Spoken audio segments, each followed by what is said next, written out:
स्वागत है दोस्तों आप सभी का आज के इस वीडियो में। अर्थशास्त्र का 24 तारीख को पेपर है। कैसे आप पेपर हल करेंगे, किस प्रकार से क्वेश्चन आएंगे, इस प्रीवियस ईयर पेपर के माध्यम से आपको पूरा समझाने का प्रयास करेंगे और अच्छे तरीके से आपको तैयार भी करवा देंगे।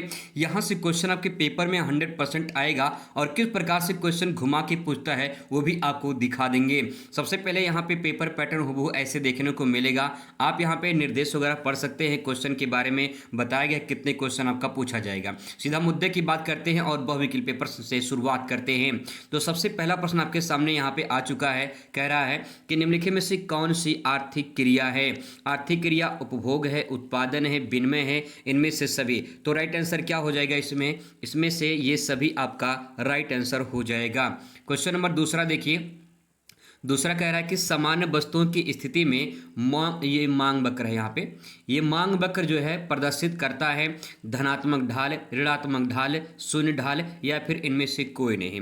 तो दूसरे केस में राइट आंसर हो जाएगा ऋणात्मक ढाल जो है ये मांग वक्र प्रदर्शित करता है। ठीक है। क्वेश्चन नंबर नेक्स्ट है। यहाँ पे तीसरा क्वेश्चन है कि उदासीन वक्र विश्लेषण किसने प्रतिपादन किया है। तो यहाँ पे मार्शल, पेगु, हिक्स या फिर रॉबिन्स।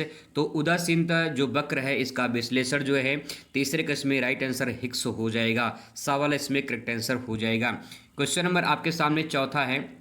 वर्तमान युग में उत्पादन के कितने साधन हैं। वर्तमान युग में उत्पादन कितने साधन हैं। तो उसमें जो है उत्पादन के आपके 5 साधन हो जाएंगे। ठीक है। कहीं कहीं 4 दिया है लेकिन 5 साधन आपके होते हैं। इसमें अगर 5 साधन की बात करें तो इसमें आपका श्रम होता है। ठीक है। इसमें आपका भूमि होता है, भूमि हो गया, श्रम हो गया, इसमें आपका पूंजी होता है। ठीक है। और इसके बाद इसमें संगठन होता है, संगठन हो जाता है। फिर इसमें एक आपका आता है उद्यम। ठीक है। इस प्रकार से कुल मिला के 5 इसमें साधन होते हैं। अगला क्वेश्चन यहाँ पे है। कह रहा है कि निम्न में से कौन स्थिर लागत को व्यक्त करता है। विद्युत बिल, कच्चे माल पर खर्च, मजदूरी या फिर स्थिर पूंजी पर ब्याज। तो पांचवें का राइट आंसर इसमें हो जाएगा स्थिर पूंजी पर ब्याज ही आपका द वाला करेक्ट आंसर हो जाएगा। क्वेश्चन नंबर 6 आपके सामने कि आयकर कौन लगाता है। आयकर केंद्र सरकार लगाती है, राज्य सरकार लगाती है, स्थानीय सरकार लगाती है या फिर इनमें से सभी। तो 6वें का आंसर इसमें आपका हो जाएगा कि जो आयकर होता है वो केंद्र सरकार लगाती है। तो इसमें आपका आ वाला राइट आंसर हो जाएगा। क्वेश्चन नंबर 7 है। मुद्रास्फीति को नियंत्रित करने का जो बैंक दर है वो बढ़ाई जाती है, घटाई जाती है, स्थिर रखी जाती है या फिर शून्य की जाती है। तो मुद्रास्फीति जब महंगाई बढ़ती है तो बैंक दर जो होता है वो आपका यहाँ पे बढ़ाई जाती है। तो इसमें पहला वाला आपका राइट आंसर हो जाएगा। ठीक है। यहाँ पे 8वां क्वेश्चन दिया कि यदि MPS जो है 0.4 है, ठीक है, 0.4 है तो MPC जो है वो क्या होगा। तो इसका फार्मूला होता है MPC प्लस M, ये होगा आपका यहाँ पे MPS हो जाएगा बराबर 1 होता है। तो यहाँ पे जो है आपका क्या दिया है, MPS दिया है 0.4 दिया है। ठीक है। तो 0.4 दिया है। अब जो है हमको MPC निकालना है तो जो है 0.4 है वो इधर चला जाएगा, है ना। तो यहाँ पे हो जाएगा MPC बराबर हो जाएगा 1 माइनस 0 यहाँ पे हो जाएगा 4। ठीक है। तो उसमें से माइनस करेंगे तो कितना आएगा 0.6 आएगा। तो यहाँ परसेंटेज में दिया है तो इसको 100 से जब डिवाइड करेंगे तो यहाँ पे ये 60% आ जाएगा। तो यहाँ पे जो है आपका इसमें राइट आंसर 60 हो जाएगा। ठीक है, 60% हो जाएगा। क्वेश्चन नंबर इसमें 9वां देखिए कि रिजर्व बैंक ऑफ इंडिया का मुख्यालय कहाँ है। तो आप सभी को पता होगा रिजर्व बैंक ऑफ इंडिया का मुख्यालय जो है इसमें मुंबई आपका राइट आंसर हो जाएगा। क्वेश्चन नंबर नेक्स्ट कि भारत में वित्त मंत्री कौन है। वर्तमान में वित्त मंत्री कौन है। नरेंद्र मोदी, अमित शाह, राजनाथ सिंह या निर्मला सीतारमण। तो इसमें वित्त मंत्री जो है आपका द वाला निर्मला सीतारमण राइट आंसर हो जाएगा। ये 10 इंपॉर्टेंट क्वेश्चन हो गया। बात करते हैं अति लघुत्तरीय प्रश्न की। अब आइए दोस्तों बात करेंगे अति लघुत्तरीय प्रश्न की, जिसका उत्तर मैं आपको बहुत ही सिंपल में और शॉर्ट में समझाऊंगा। समय बहुत कम है तो आप जो है बस उसका मतलब समझिए कि कैसे आप इसका आंसर लिख सकते हैं। तो चलिए शुरुआत करते हैं। इस प्रकार से क्वेश्चन आपको देखने को मिलेंगे। आपके जो अति लघुत्तरीय प्रश्न आएंगे 3 अंक आपको यहाँ से प्राप्त होगा। तो आइए उत्तर की बात करते हैं। और यहाँ पे सबसे पहले क्वेश्चन दिया गया है कि स्थिर लागत और परिवर्ती लागत में भेद यानी अंतर बताइए। तो जब अंतर पूछेगा तो आप उसके बारे में लिखेंगे। पहले यहाँ पे स्थिर की लागत के बारे में लिखेंगे, फिर परिवर्ती लागत के बारे में लिखेंगे। शॉर्ट में समझने का प्रयास करेंगे। स्थिर लागत क्या होता है, जो लागत उत्पादन बढ़ाने या घटाने पर नहीं बदलती है, जैसे किराया है, मशीन का बीमा है, ये सब जो है और उत्पादन बढ़ाने या घटाने पर ही बदलती नहीं है। तो स्थिर लागत का नाम से स्पष्ट लागत कैसा है, स्थिर है। ठीक है, अगला पॉइंट यहाँ पे परिवर्ती, नाम से स्पष्ट है कि वो परिवर्तित होगा यानी बदलेगा। तो यहाँ पे जो लागत उत्पादन के साथ साथ बदलती रहती है, जैसे कच्चा माल है, मजदूरी है, ये सब बदलते रहते हैं। तो अगर इसको एक लाइन में समझना है तो स्थिर लागत का मतलब ऐसा लागत जो पूरी तरह से फिक्स है।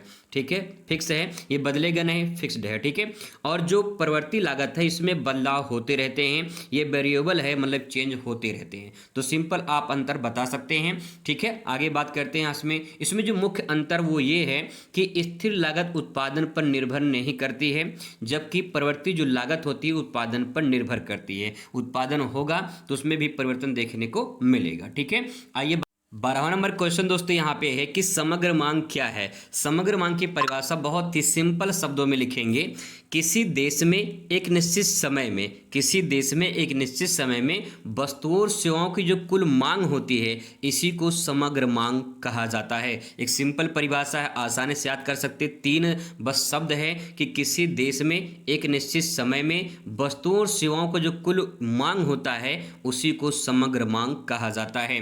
इसके लिए फार्मूला होता है, फार्मूला अगर आप लिख देते हैं तो पूरा 100% आपको नंबर मिल जाएगा। समग्र मांग को शॉर्ट फॉर्म में एडी बोलते हैं। आप एडी लिखेंगे, एडी बराबर सी प्लस आई प्लस जी हो जाएगा, और ब्रैकेट में यहाँ पे जो आपका एक्सपोर्ट इंपोर्ट है, ठीक है, इसमें निर्यात में से जो आयात हो माइनस कर दिया जाता है तो शुद्ध निर्यात हमारे पास बचता है।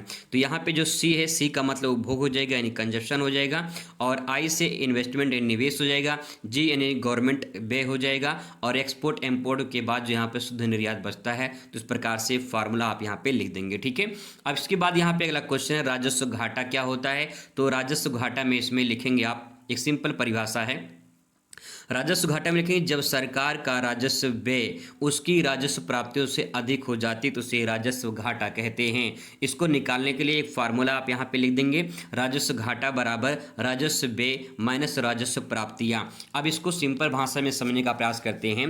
राजस्व घाटा यानी राजकोषीय घाटा भी इसे कहते हैं। सरकार के पास जो पैसा है, ठीक है, उस पैसे को जो है कितना वो खर्च करती है यानी जो व्यय करती है। मान लीजिए उसके पास 100 रुपया है, ठीक है, अब 100 रुपया है, उसने 100 रुपये खर्चा किया, उसको प्राप्त कितना हुआ, प्राप्त मान लो उसको 90 रुपया हुआ। ठीक है, तो घाटा कितने हुआ, घाटा हुआ भैया -10 हो जाएगा यहाँ पे, तो 10 रुपये का यहाँ पे घाटा हो गया। ठीक है, राजस्व प्राप्ति 90 रुपया है, खर्चा कर दिया 100 रुपया, तो 10 रुपये घाटा हो जाएगा।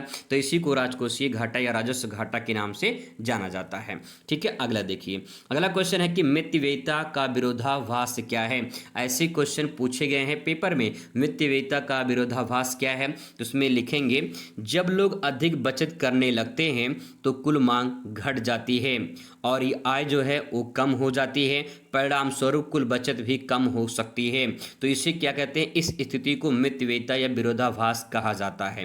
ठीक है, इस परिभाषा को एक बार फिर से रिपीट करके आप इसे देख सकते हैं। इसके बाद अगला क्वेश्चन है कि विदेशी विनिमय दर का अर्थ क्या है।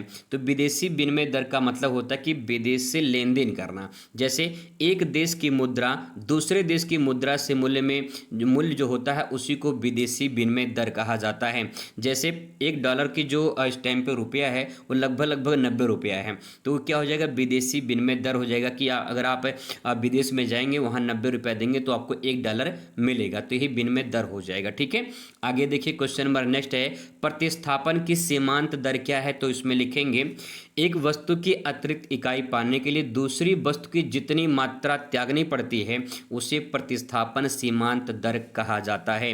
उदाहरण के लिए आप यहाँ पे लिख सकते हैं, इसमें समझ सकते हैं, यदि आप जो है एक अतिरिक्त जो है सेब मान लेते हैं यक्स पाने के लिए आप 2 संतरे जो है छोड़ने को तैयार हैं, तो आपकी जो एमआरएस होगी, एमआरएस का मतलब आपका सीमांत प्रतिस्थापन जो दर होगा वो 2:1 हो जाएगा। ठीक है, अब इसको अगर ग्राफ में समझे तो आप ऐसे समझ सकते हैं, यहाँ पे मान लेते हैं ये वाई अक्ष है, यहाँ मान लेते हैं यक्स अक्ष है। ठीक है, आप यक्स अक्ष पे यहाँ पे देखिए सेब लिखा, तो आप यहाँ पे सेब लिख सकते हैं, यहाँ पे सेव हो जाएगा, और यहाँ पे आप जो है संतरा लिख दीजिए यहाँ पे। ठीक है, यहाँ पे संतरा लिख दीजिए।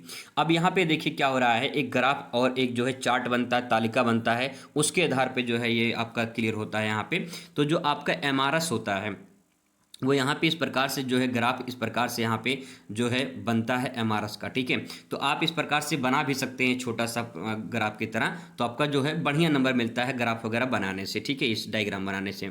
आगे बात करते हैं, क्वेश्चन नंबर नेक्स्ट है कि उपभोग की औसत प्रवृत्ति, उपभोग की औसत प्रवृत्ति और उपभोग की सीमांत प्रवृत्ति में भेद यानी अंतर बताइए। तो यहाँ पे एक लाइन में समझने का प्रयास करिए इसको। देखिए लिखा है औसत की जो है उपभोग प्रवृत्ति, इसे एपीसी के नाम से जाना जाता है। कुल आय में कितना भाग उपभोग पर खर्च हो रहा है उसी को औसत उपभोग प्रवृत्ति कहा जाता है। इसको निकालने के लिए जो है यहाँ पे ए पी सी बराबर होता है जो है डेल्टा लगा सकते हैं, डेल्टा सी डेल्टा वाई हो जाएगा। ठीक है, तो डेल्टा जो सी डेल्टा वाई है ये उपभोग के खर्च को दर्शाता है यहाँ पे कि कितना खर्च हुआ है, कितना पैसा आया है, कितना पैसा आया कितना खर्च हुआ है ये दिखाता है। ठीक है, इसके बाद यहाँ पे सीमांत उपभोग प्रवृत्ति है। सीमांत उपभोग जो प्रवृत्ति है आप इसमें देखेंगे कि आय में वृद्धि होने पर उपभोग में जितना वृद्धि होता है उसे सीमांत उपभोग प्रवृत्ति कहते हैं। इसका फार्मूला होता है यहाँ पे एमपीसी बराबर डेल्टा सी बटे डेल्टा वाई हो जाएगा। ठीक है, तो यहाँ पे जो है अंतर एक पॉइंट में समझ सकते हैं कि एपीसी कुल आय पर आधारित होती है, जबकि एमपीसी जो होती है वो आय में परिवर्तन पर आधारित होती है। 18 नंबर क्वेश्चन है, कह रहा है कि अनुकूल तथा प्रतिकूल भुगतान संतुलन में अंतर बताइए। तो अंतर जो है आप दो प्रकार से बता सकते हैं, इसको ऐसे डिवाइड कर लीजिए, फिर यहाँ पे की करके लिखिए इनके बारे में। ठीक है, ऐसा भी कर सकते हैं, या तो जो है आप पहला पॉइंट लिखिए फिर उसके बारे में लिखिए, फिर हिंट डालिए, दूसरा पॉइंट लिखिए फिर इसके बारे में लिखिए, ऐसा भी कर सकते हैं। तो यहाँ पे देखिए शॉर्ट में समझने का प्रयास करेंगे।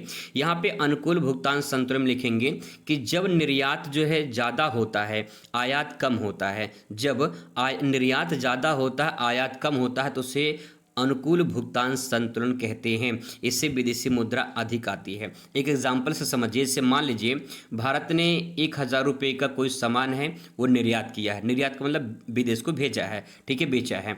अब आयात में मान लो कि भारत ने 500 रुपये का आयात किया है, तो यहाँ पे आयात मतलब खरीदना, तो यहाँ पे जो है निर्यात क्या हो जाएगा, ज़्यादा हो जाएगा। इसको आप ऐसे कर सकते हैं कि 1000 रुपया, इस प्रकार से ये सिंबल हो जाएगा। ठीक है, और यहाँ पे 500 रुपया, तो यहाँ पे जो निर्यात है वो ज़्यादा है आयात कम है, तो इसे हम अनुकूल भुगतान संतुलन कहते हैं। यानी इस टाइम पे क्या होता है, मुद्रा जो विदेशी मुद्रा होता है ज़्यादा आता है। सिंपल। आगे देखिए दूसरा पॉइंट यहाँ पे प्रतिकूल क्या होगा, जब आयात ज़्यादा हो जाए निर्यात कम हो जाए। इसका उल्टा कर दीजिए, अगर मान लीजिए यहाँ पे 100 रुपये मान लेते हैं आयात होता है, ठीक है, यानी 1000 रुपये आयात होता है, और यहाँ पे निर्यात मान लेते हैं, यहाँ पे सिंबल ये ऐसे बनेगा, निर्यात मान लेते हैं 100 रुपया या 500 रुपया होता है, तो यहाँ पे इस प्रकार से जो है इसके अंतर को हम प्रतिभुगतान संतुलन कह सकते हैं। ठीक है, आइए दोस्तों बात करते हैं लघु उत्तरीय प्रश्न की, जिसका उत्तर आपको यहाँ पे लिखना होगा और 6 अंक आपको यहाँ पे मिलेंगे। 6 अंक का प्रश्न रहेगा, किस प्रकार से उत्तर दे कि 6 में 6 पूरा मिल जाए।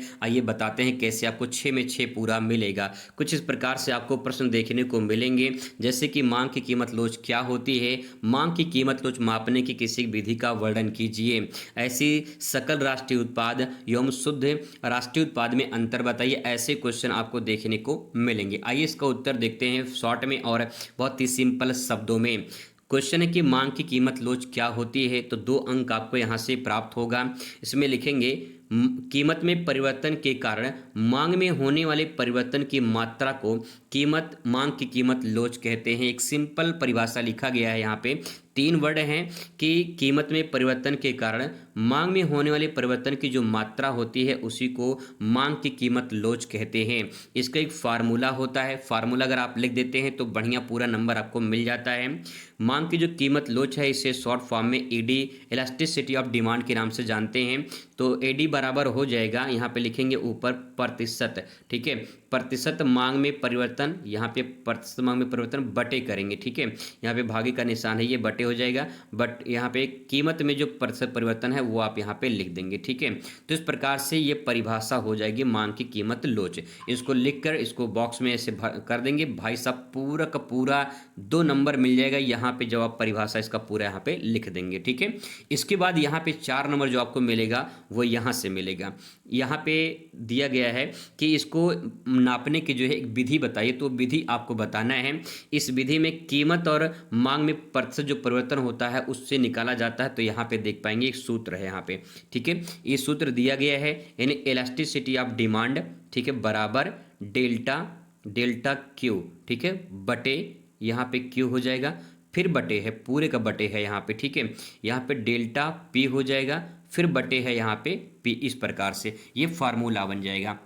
इसको लिख के इसको बॉक्स में कर दीजिएंगे, बस पूरा बढ़िया नंबर आपको मिलेगा। अब इसके बाद यहाँ पे देखिए क्या परिवर्तन, ये फार्मूला लगा के सवाल हल किया जाता है।